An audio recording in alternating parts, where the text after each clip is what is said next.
ready to go. We're starting in less than a minute. Looks like we have a good connection. Okay.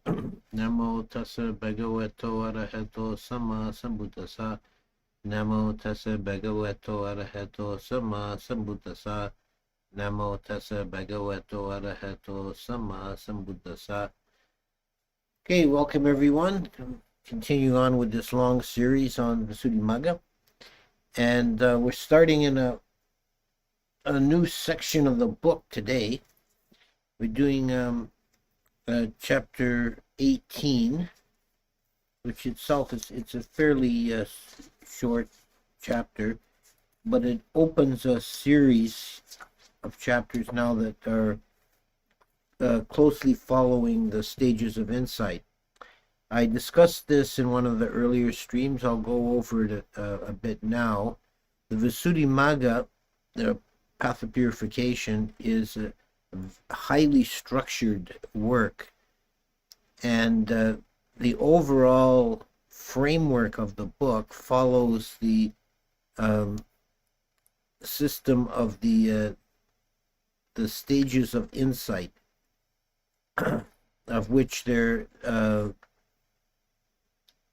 are 19 altogether. Sometimes you get a different count. They count them a little differently.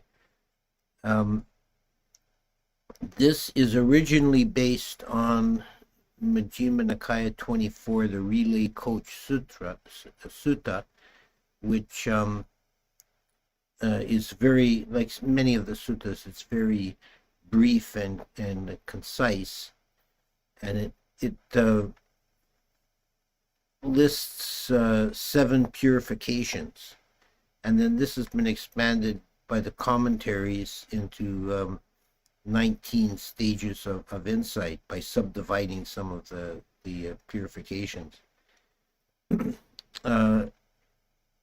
It's a very useful framework for Vipassana meditators particularly, and if you want to find a clear, lucid explanation, the very best place to go, in my opinion, is Mahasi Sayadaw's Progress of Insight, which is available in electronic form on the Access to Insight website and elsewhere. So if you just search for Mahasi Sayadaw Progress of Insight, you'll easily find it. I've done a very simple table cross-referencing these different systems, which I put the link in at the top of the chat, which you can reference if you wish.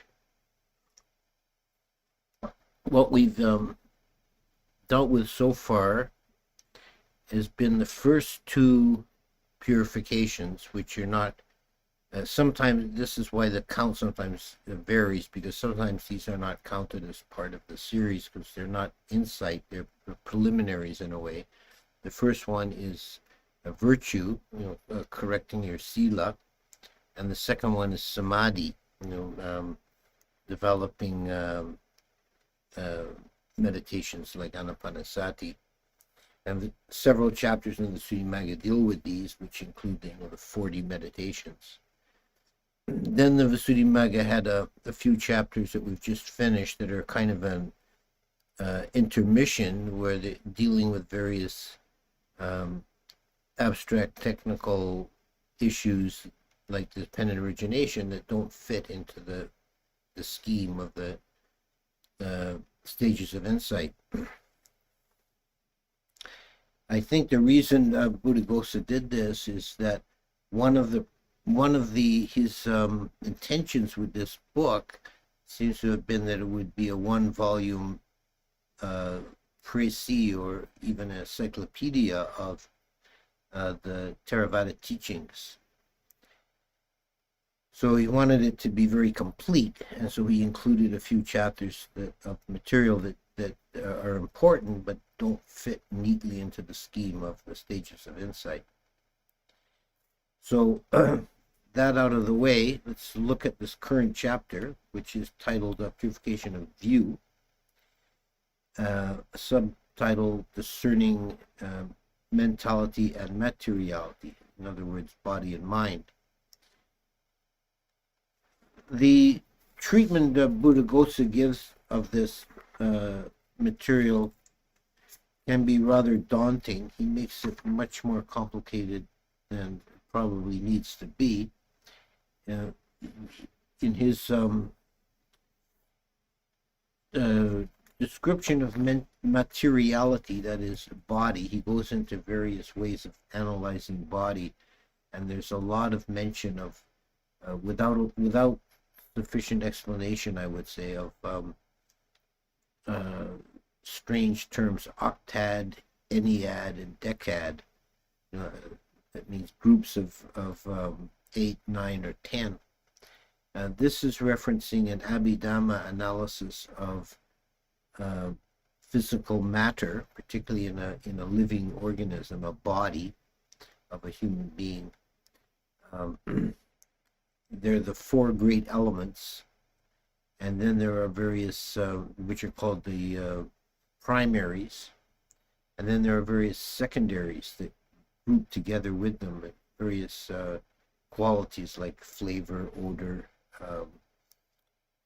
life faculty, sex faculty, either masculine or feminine, and some others. And these occur in groups of 8, 9, or 10. It's kind of an atomic or theory, in that the octads, enneads, and decads are seen as kind of molecules. They're groupings of various smaller units that are required to actually compose matter. Unless you're really interested in that kind of theory, best explanation of this these stages is found in Mahasi Sayadaw, where it's quite clear.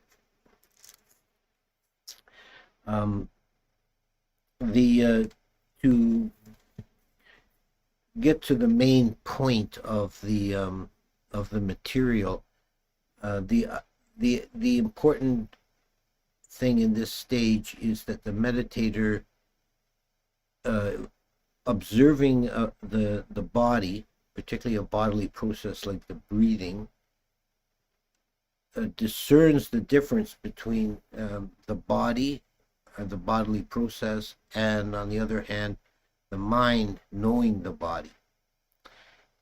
So it's a subject-object distinction, and one realizes that the movement of the body with the breath is one thing, and the knowing of it with the mind is another thing.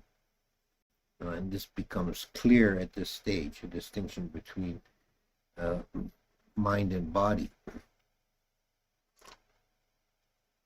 And the point of this distinction is to eliminate the sense of a self or an agent.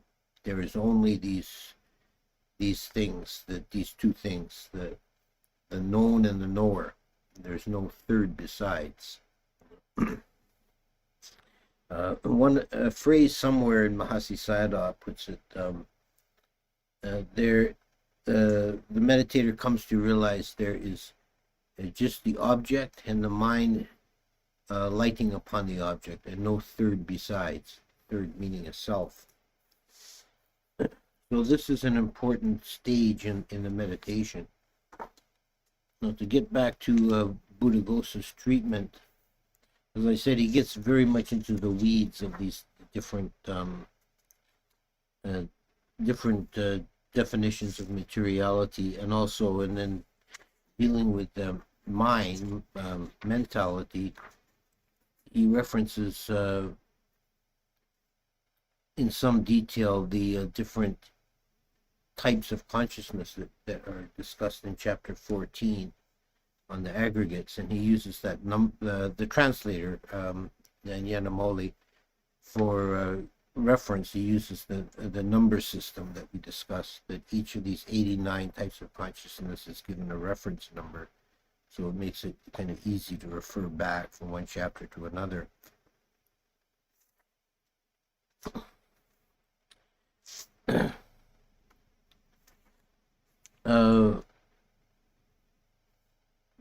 Then there's actually something that's a bit unusual for Buddhaghosa.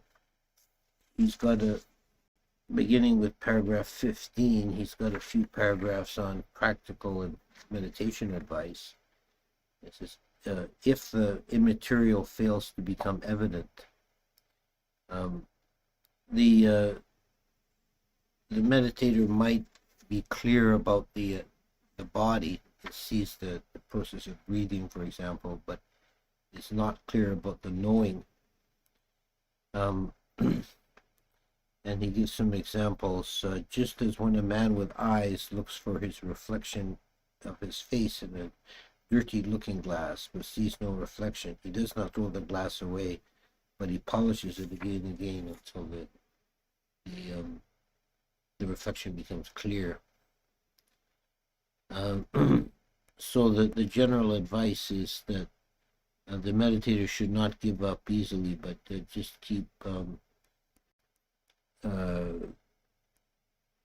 observing the process of the breathing again and again until he becomes clear about the knowing.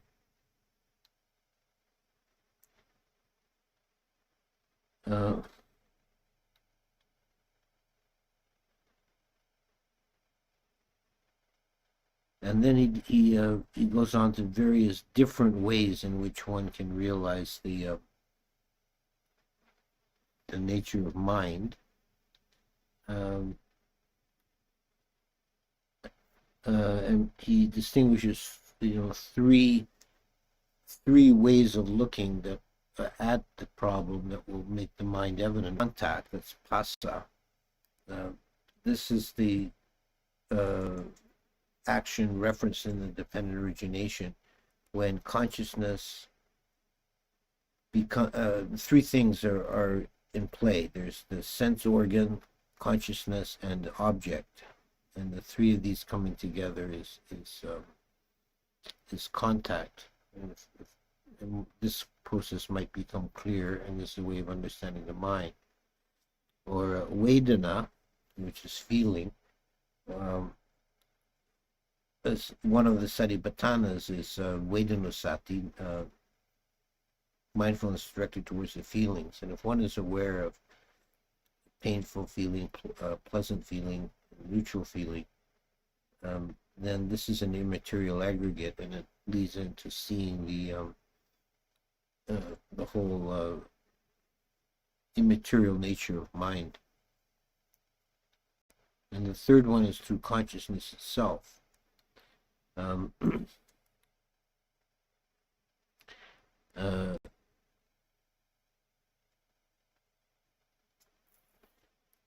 there's I'll just read this paragraph out. Likewise, to one who discerns in this way, in the head here is the earth element.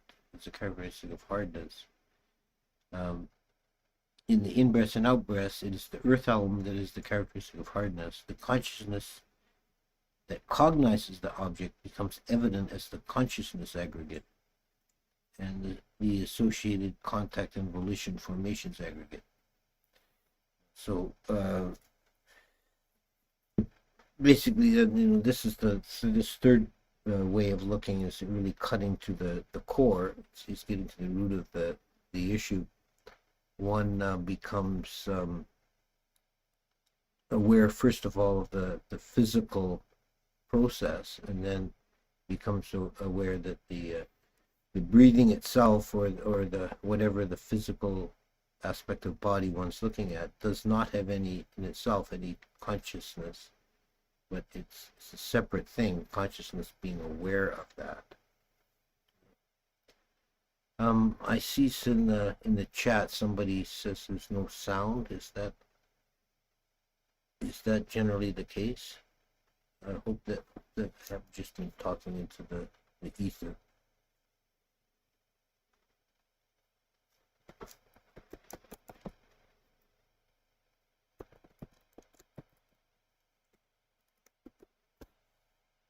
I'm going to just pause for a moment, see if, please respond in the chat. Sound okay here? Okay, so it's probably on the other end for that. Hello. Okay, so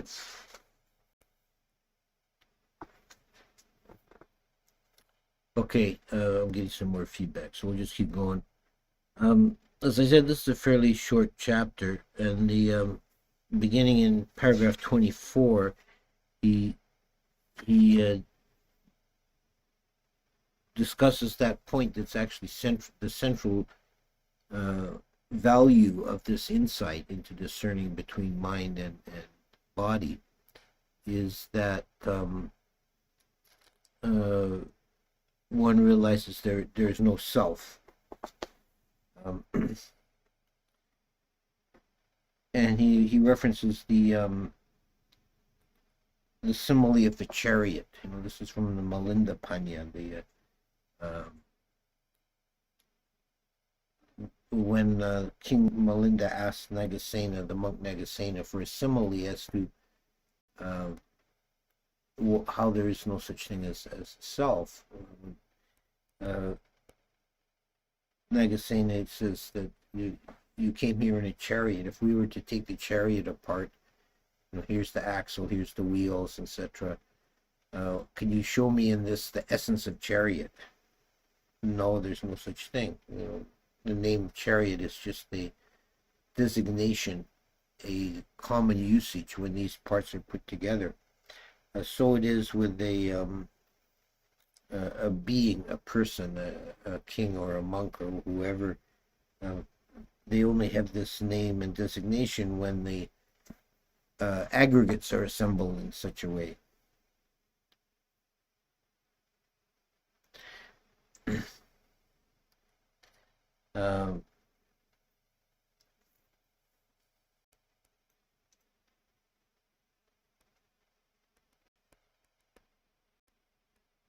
And then in the paragraph 28, there's a kind of a interesting 29 and 30. There's a kind of interesting discussion in brief of the two wrong views, the annihilation view and the eternity view, and how if one believes in the self, one will always fall into one or the other of these two views. And then the final section of the chapter, he deals with the interdependence of body and mind. How one supports the other in mutual support. In this chapter, he gives in this section he gives the analogy of the cripple and the blind man. You know, that there's a cripple who has no use of his legs, and there's a blind man who has no use of his eyes, and they agree to team up, and the cripple sits on the shoulders of the blind man, and the blind man and tells the blind man which way to go and guides him, and the blind man carries him along and moves. And he relates this as like body and mind, that the body, the raw materiality of the body has no consciousness, and mind as consciousness has no direct power in the world without using the materiality of the body.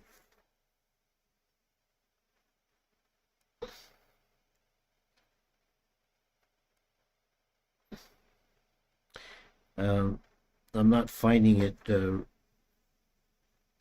right now, but I remember when I read when I looked at this in preparation. There's also a reference here that comes up elsewhere as well, seeing the point of relation of mind to body is the heart, and this was a common idea in the ancient world, and is still I think held by many.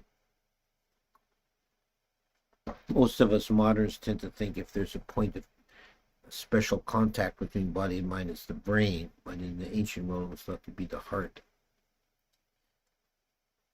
Okay, so I'll end the discussion there. Like I said, this is a fairly brief chapter. It's an important concept, and if you want to understand these stages of insight, you're a good companion source to this work, and it's actually deals with things fairly briefly. It's not a long read.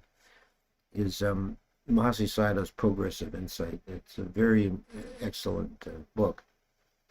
And I'll continue on next week with the next chapter. The next stage is purification by overcoming doubt, and it deals with a few different topics of Dhamma. So we'll stop there, and I'll have a look at the chat and see what. Give me a moment to get this legible. Okay. The Lord Buddha has said that the view of their self is wrong, and having no self is also wrong. Can you explain how having no self is wrong? How does this tie into the concept of anatta?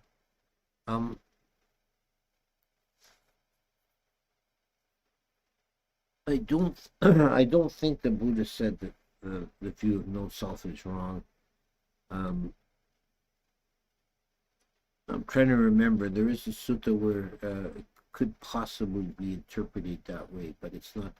That's not what he was. That was definitely not the intention.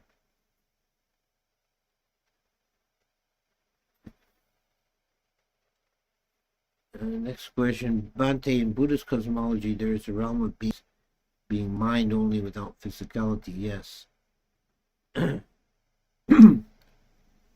they were to take away all sensory inputs to the brain, would there still be mind? Would this be similar to brain in a vat concept? Yes, that there is a realm in the Buddhist cosmology, the arupa beings, beginning with boundless space, boundless consciousness, nothingness, neither perception or non-perception. And these are beings that have no physical form whatsoever. They're called four aggregate beings because the rupa kanda, the body aggregate, is not present. So there's the idea in Buddhist cosmology that mind can exist without body. And we say body and mind are mutually supportive and dependent. This is a general rule in most conditions, but there is this special case that mind exists without any bodily basis or connection whatsoever, just pure mind. So it's quite difficult for us to even imagine such an existence. Because, for example, you can't place them anywhere in space, because space and location are products of the rupa kanda, the material aggregate. So that these beings are in nowhere or you can't say they're anywhere or nowhere. They have no relation to space. It's just pure mind.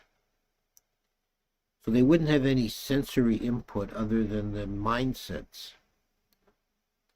So they wouldn't have, they don't have, obviously, if they don't have a body, they don't have ears, eyes, and so on. Next question, is the separation of mind and body that important as an insight knowledge?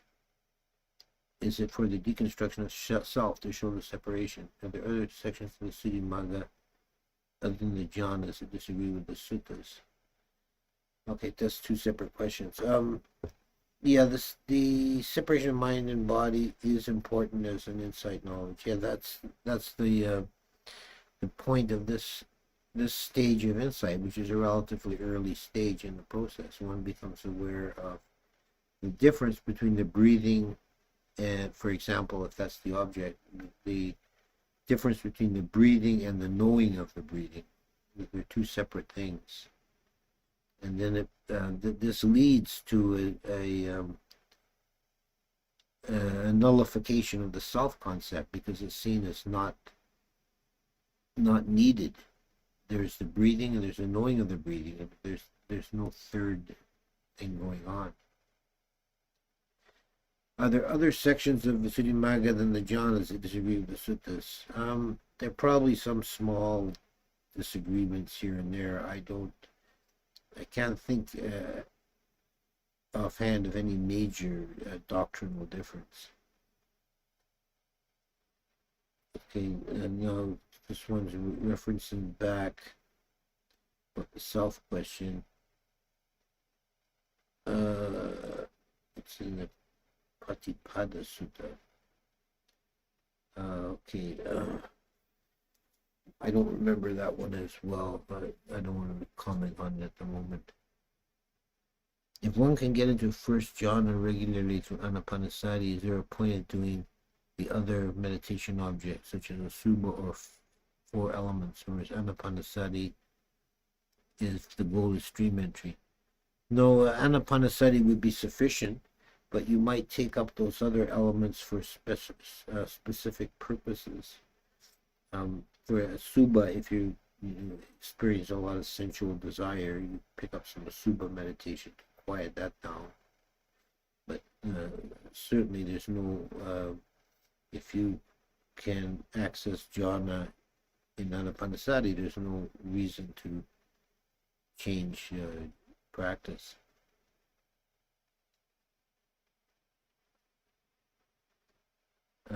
Purification of view sounds appealing, yet it is paradox. To appreciate something is impure, one must have a more pure view, yet impure view would cause a blind spot of what is impure. Advice. Yeah, well, it's a gradual process. The purification of the view. It's not like it switches on all at once. So yes, when the view is impure, it's going to inherently have delusion and ignorance as a result. But those diminish as the view is purified. In your time in Asia, have you heard or experienced stories of encounters with Nagas, Devas, Supanas? Yeah, many stories. It's very common, and you hear all kinds of stories in Thailand.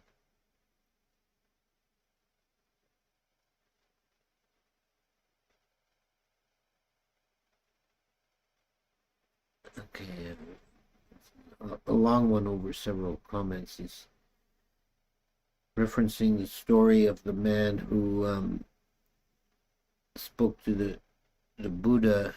He was on a journey to find the Buddha, and he shared a dwelling overnight with what he thought was another monk, and it turns out that was actually the Buddha. And then he went. He wanted to ordain, and the Buddha told him to go into town and get a bowl. And when he went outside, he was killed by a bull.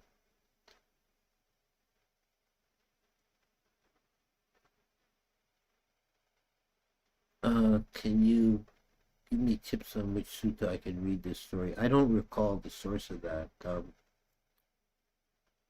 It is a story from the suttas. It's not in the commentaries.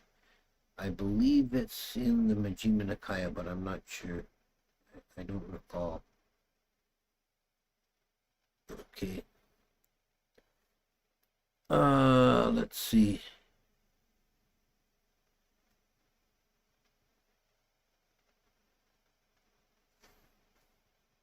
No, someone's asking for a Dewa story. I could,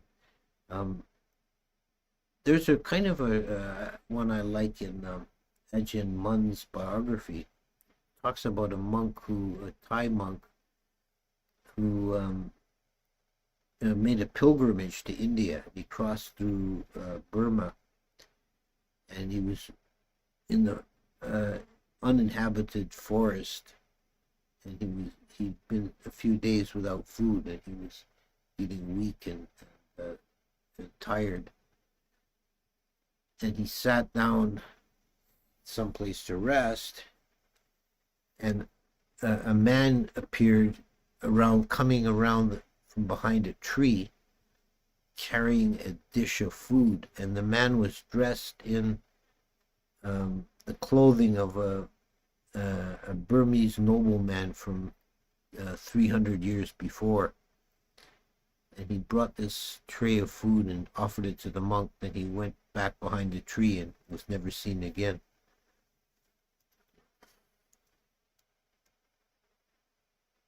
Okay, last question. We'll stop for today. When you are in first jhana, is it best to just sit back and let things happen, or actually move the piti and sukha and suffuse the body with it? I think general rule is better not to interfere too much, to just allow the process to happen. I don't think you have to be 100% rigorous with that. You can, if you can encourage the piti to flow, that can be helpful. Okay, so we'll leave that for today, and next week we're doing chapter 19, Purification by Overcoming Doubt.